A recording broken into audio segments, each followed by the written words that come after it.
Yo, what up, everybody? This is your boy Food Junkie on my way to work, and you know how I do it on my way to work. I talk about anything and everything. You guys keep me company, and hopefully, I keep you guys entertained. Let's talk about it, you guys. Yeah, this is a message for Gina. You may see this, you may not see this, whatever it is, but I'm putting this out there in the atmosphere. And this is not a video of me dogging Gina. This is not a video of me trying to read, roast, or gag Gina. Was not. There may be some of that in here, but it's not for a malicious purpose. It's just for clarity and understanding and explanation as to what it is that I have observed and what I have seen and what I have heard. So it's not about me trying to embarrass you whatsoever, sweetheart, because that's not what I do. That's not who I am. That's not my motives. That's not my. That's not how I operate. My channel or my life or who I am. But let's get started. You made a video this morning saying that you were tired and you want people to leave your family alone. Very commendable, very understandable, but not very believable. Because by your own admission, you come on here and share your story with the people of YouTube, with your subscribers, with your viewers, with your supporters. You come on here, part of your platform is for you sharing your life, sharing your family, sharing your ups, your downs, your ins, your outs, the good, the bad, and the indifferent with your subscribers and with the people, excuse me, you guys, with the people on your channel. So if you're going to do that, you leave yourself open for people to talk about it, for people to make commentary about it, and for people to question the things that you say when it seems to be that there is some inconsistencies in your stories and your behaviors. Let me explain one thing that I've observed from you, from watching you, from being a subscriber of yours in my earlier days as a YouTube content creator. Because yes, I was there during your networking parties, was not. At one point you shouted me out, whatever, you know what I'm saying? I don't remember if you remember that or not, but you have. Because you thought my channel was about food and talking about junk food and snack food, stuff like that. And I told you, no, it's more food for thoughts. That's what my channel is about. Food for thought, not really food, you know what I'm saying? But anyways, that's not here or there. One inconsistency you said this morning is that all this happened on the anniversary of your daughter's suicide. And I scratched my head because I was wondering, okay, I've never heard you say that your daughter killed herself. I've heard you say that your daughter, I heard you say one time that your 25-year-old daughter attempted suicide, but she's living a beautiful, gracious, fabulous life now. And you even post pictures of this young lady not too long ago, a couple of weeks ago, when she was meeting you for lunch somewhere, taking you out for lunch. So I'm not quite sure. I know you have a lot of kids, and I think that one did pass away or was murdered, I think, by someone based on one of your stories. But I never knew that one of your children actually committed suicide. I know one attempted suicide. But I could be wrong, and my condolences to you and your family for that loss of your child in general. But to me, that's inconsistent. I'm not asking you to prove anything. I'm just telling you that you saying that was inconsistent for me to hear. And then all of a sudden today is when you talk about it. Well, it's not. Opposed to talking about it a couple of days ago, you guys. And it was never ever said by you that you guys coming up is one of my children's who committed suicide anniversary. Was not. Please be praying for my family. Now, I can't tell you how to do things. I can't tell you how to act and or respond. But to me, that's just inconsistent behavior. To me, it seems as though you said that to garner sympathy from people and to get them to back up off of you and off of the inconsistencies in the story about your son that most recently happened. Speaking of that, let's talk about it. You guys have seen me in the past couple of weeks been privy to several severe-ish motor vehicle situations. One was a couple of weekends ago when I was out having a good time with my husband out at a air bistro, eating food a la francais or a la fresco, which means out in the open air. I'm talking to you guys on live, and we all hear a car accident behind me. I jump up, showed you guys the car. One was, I think it was a white car, one was a red car. And we discussed it, talked about it, was not, had a little joke about it, was not, and moved on.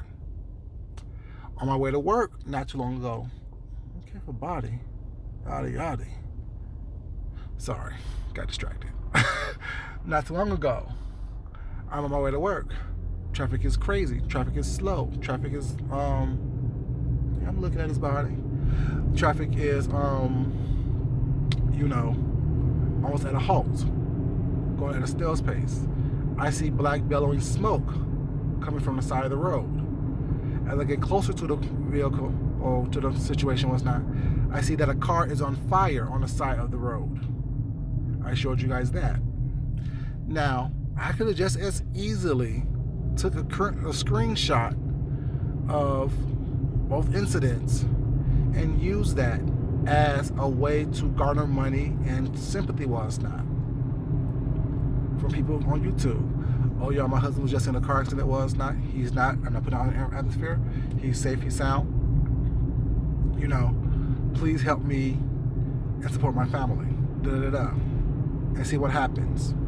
Knowing that it's not actually true. Yes, there was a car accident, but my husband was nowhere to be found. Or I can say, y'all, my car burnt up on the side of the road. Help me out. This is a picture of it. Was not. Please. I'm saying, help me. Whatever. Not true, not factual. I was privy and walked past or drove past a car fire. Was not. It has nothing to do with me. Case in point, you're sent a picture of a mangled car and a text message attached to that. You said, this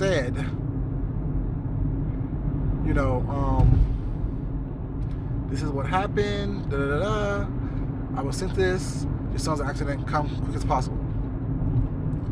You say that you called an Uber and then you went outside and got immediately online to let us know what was going on and wanted our support, prayers, and things of that nature. Okay, commendable. But not at one time initially did you say, oh, I called the number back and asked them, who are you talking about? Which child is it? Which son is it? Where did this happen? All the other questions that a logical person, a critical person would be thinking and calling or asking. Not only themselves, but the person who texts them the thing. And not only that, did you not call your child? You keep saying you thought it was your oldest child who lives in Indiana, but it wasn't that person. Which child was it? Which son was it? That's another question. And why did you not call your oldest child or your oldest child girlfriend or your sister or your child's wife or girlfriend, whoever their significant other is, to find out what's going on, to find out if this is a joke or not, if this is a prank or not, or if this is something that you need to rush and go extend your limited funds to? I don't know. Why didn't you call around to find out which child was in danger, which child was hurt before you got into a car or ordered a car to take you where it is that you needed to go? See, these are things that people really don't understand. And I'm not calling you a liar. I'm not saying that you were being deceptive. I'm saying it's just not logical to someone who thinks logically. Especially around the same time, a couple days prior to the anniversary of a child that committed suicide. It just doesn't seem right to me. It just doesn't seem like all the pieces of the story was put together in the proper way. It seems like there are things missing from the story. It seems as though there are things that are not congruent or not cohesive in the story that was told. be it it's a mistake, be it that you are so distraught that you couldn't get things together was not, but you weren't too distraught to get on camera and ask people for $500, which later you deleted that video. See, the behaviors is what give people question. No one is doubting that you had a child that was in a car accident.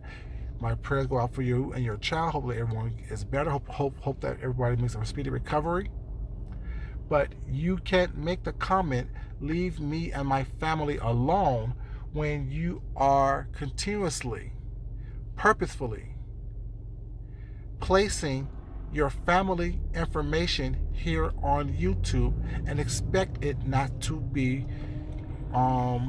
talked about, perused, combed through with a fine-tooth comb, especially in the environment that we're in right now, where you know by your own admission that people are doxing, people are looking up information, people are doing research on people, people are trying to investigate everything that you do and or say. You said that in your video today. Not only did you say that in your video today, you said that this is what people do here on the YouTube. They friends one day, enemies the next day, then back to friends the next day. Basically, in essence, what you're saying is that people make up to break up here on YouTube, and you know that. So in essence, what you're saying is that people make up to break up. That's all they do. First you love me, then you hate me. That's a game for fools. I'm just saying. You said that. You said you know that about people here on YouTube. But yet you still continuously choose to post and express and talk about things involving your family, not knowing that there are inconsistencies in the stories that you tell. Like I said, it's not my place to call you to say that you're not telling the truth. It's not my place to say that what you're saying is not truthful, what you're saying is not real, what you're saying is not what it is. It's my place to say, well, I'm not buying each and every story because there are inconsistencies in said stories. There are inconsistencies in what you're saying. You say one thing one day, and next thing you know, you put 20 on 10 on the same story, which leads to inconsistencies. You say that you should have, Fabi should have called you and talked about what it is that she had a problem with, or the inconsistencies in your story. When have you known Fabi to do that? When have you known Fabi to have a problem with someone and not come on this camera and disclose and expose that problem to her subscribers for clicks and views? The two people that she was riding hard for have never done that, but yet you expected that behavior from them. And the two people I'm talking about is Brother Jay Wilson and Prophetess Fabi. It's real funny to me how you were riding and dying for Fabi. That's my Chicago sister. And us from Chicago, we don't lie, we ride or die. And us from Chicago, we do this and that. And us ladies from Chicago, we are the strong backbones and this, that, and third was not. How strong was your relationship and your backbone with this person from Chicago that she couldn't even contact you to let you know, okay, I'm getting ready to call the newspaper on you, or I'm getting ready to unwrench you, or I'm getting ready to talk about a situation? Wasn't that her problem with Tracy? Wasn't Fabi's problem and mess up in the friendship with Tracy because she felt that Tracy did something without talking to her first? Wasn't her relationship with Tracy broken up because she felt that all Tracy was trying to do is talk and bring people together? So she had two people on the phone to find out what's going on. That was James Caldwell and Fabi. And Fabi got mad at that because she said that Tracy should have called her first.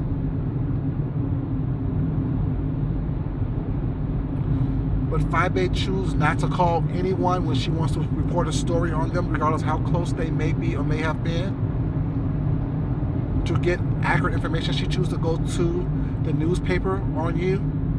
choose to unwrench you, choose to say she's happy that she did that because you're nothing but a scammer anyway, asking you to produce receipts about your child. But that was your A-Spoon coon. That was your Chicago sister. I'm just saying.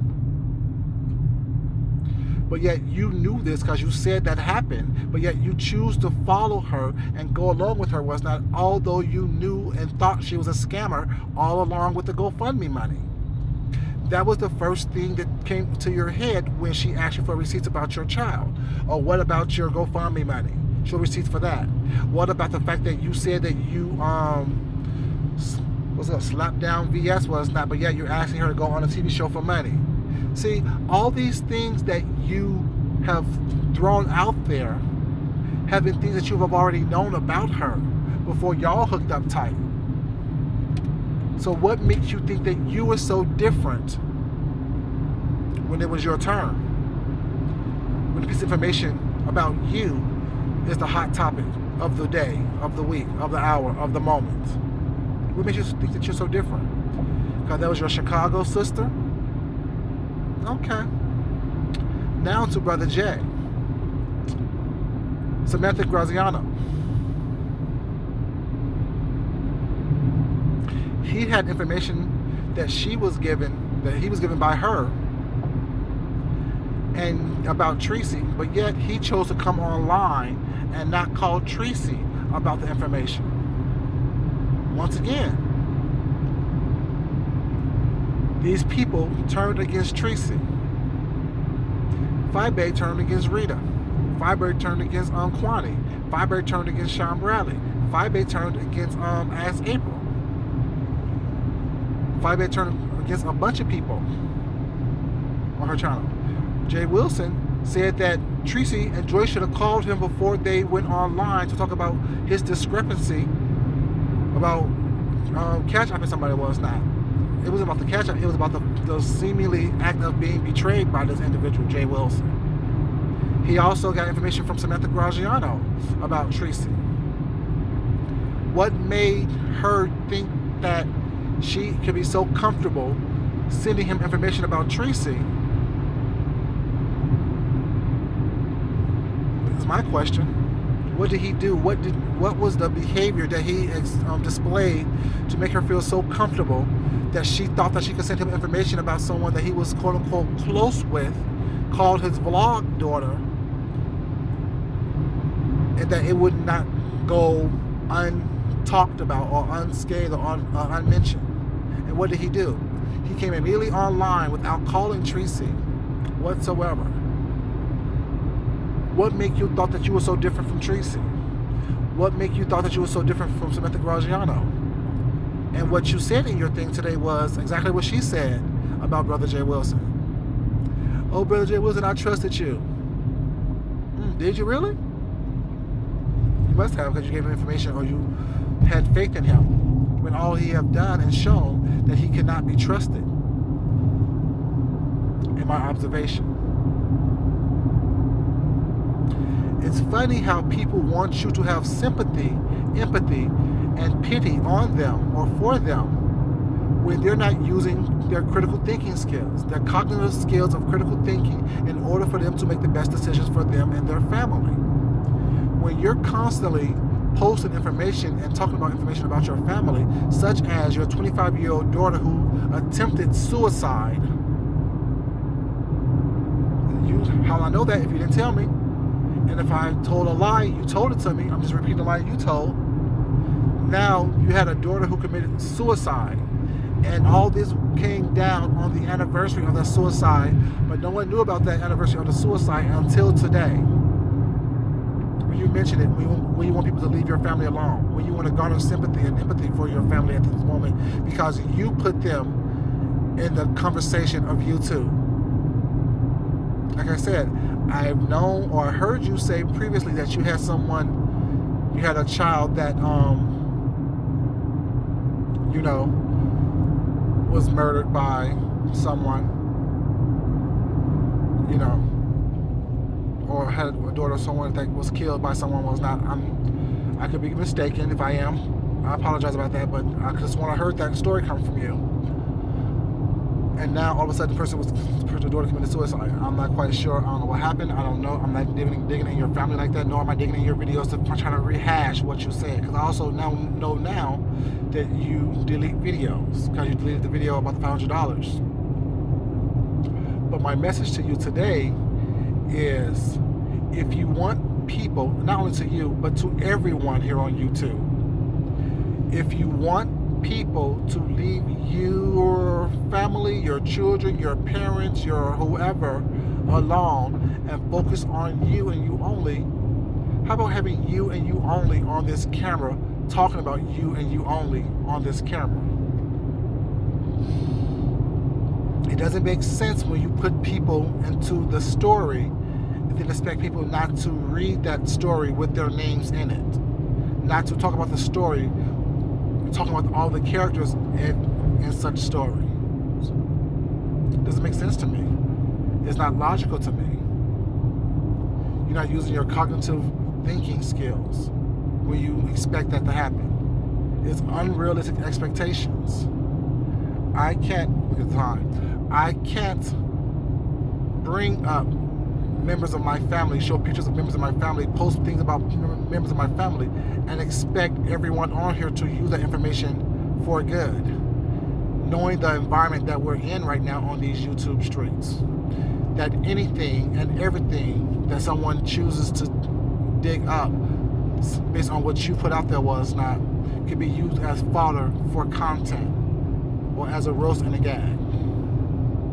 It's not realistic. And for you to make a video this morning after you put all this information out there, was not even, you said that when you was leaving the hospital yesterday, you were contemplating taking a picture of your son and posting it on YouTube. Since this situation happened with you, excuse me, you know how many times, how many hours, how much time you spent on YouTube trying to explain this situation away? A lot. All that time that you spent on YouTube trying to explain the situation away, you could have been spending time with your family, grieving and rejoicing with each other over the love you guys have for one another, and being a shoulder to cry on and shoulder to lean on, involving the child that you said committed suicide, and the child that's now in a coma in the hospital. Now, I can't speak for you, but what I can say is that if this happened to me in the course of a week, where it's the anniversary of a child that committed suicide, and a child that almost lost in an accident of some kind, we still don't know what kind of accident it was, within a week, a couple of days from each other was not, I would be in shambles. I wouldn't have the wherewithal or the mindset to come on YouTube to ask for $500. That's what it looks like. That it's a scheme. It's a scam. You're trying to play on people's sympathies and kind hearts in order for you to scam them out of their hard-earned money. That's what it looks like. Now, I can't say what it is because I don't know, and personally, I don't care, because I wouldn't give you a dime. Ever. Because your moves always look shady to me, unfortunately, once I start to see them. It is what it is. Y'all know that I'm honest. I can't sit up here and placate people. I can't sit up here and coddle people and their sensitivities and their sensitive emotions and their sensibilities. Well, it's not, because that's how people scam you. That's how people get over on you. That's how people play on your emotions and your sensitivities. They tell a sob story, drop a couple tears, and next thing you know, your walls are empty. Y'all heard of the wet puss and dry purse? I refuse to have you have a wet face and my wallet is dry. Not gonna happen, not with me. I give you my prayers and my good energy. That's about it. Not my money. I work too hard for it. I work too hard for the little bit of money that I got in my pocket and my bank accounts. I will not allow someone from YouTube that I do not know and that I cannot confirm and or deny their story to play me whatsoever. But yeah, you guys, that's my little message for Miss Gina, Queen of Talk. You know what I'm saying? It's not that people are questioning the picture that you posted. They're questioning your moves and your motives behind said picture and the after fact of what's been going down. I hope that everything works out for you and your family. I will save my prayers. I will save my thoughts. I just observed that, what you have been doing for the past several months have been not on the up and up, have not been on what I call the culture tip. There's always some underlying motive behind what you do, why you do it, and that is the telltale sign for me that someone is trying to scam me out of something that I don't want to give them, or that I shouldn't want to give them, I should say. But yeah, I wish y'all all the best. I wish that you guys be safe in your endeavors and in your travels was not throughout this thing called life. You know what I'm saying? Not everything that I say is meant for you to take in its totality. Eat the meat and spit out the bones, of course, as I always say. Take in what nourishes you, what makes you better, and discard the rest. But at the same time, be very mindful and careful about what you do and what you put out there, because people will use it against you. Say less. Do less. Do not say too much. Make sure that you are telling the truth and the whole truth to the best of your ability. Before you start posting stuff, take time to do some research. Take some time to answer some questions, because people are going to be asking questions, especially when you're asking them to support your family financially. Like I said, eat the meat and spit out the bones, you guys. Take in what nourishes you. Take into your body what makes you bigger, stronger, healthier, and discard the rest. As I always say, you guys, this is your boy Food Junkie. Love yourself, love someone else, respect yourself, and respect someone else. Hope you guys have a great day. Until next time, this is your boy Food Junkie once again. I want to thank all my subscribers, all my new subscribers, all my day one subscribers, everyone in between. You guys, I appreciate your support, your respectful conversation on this channel. Respectful conversation on this channel. But y'all have a great day. Until next time, this is your boy Food Junkie, and I'm out. Bye, you guys. Love you guys. Peace, you guys.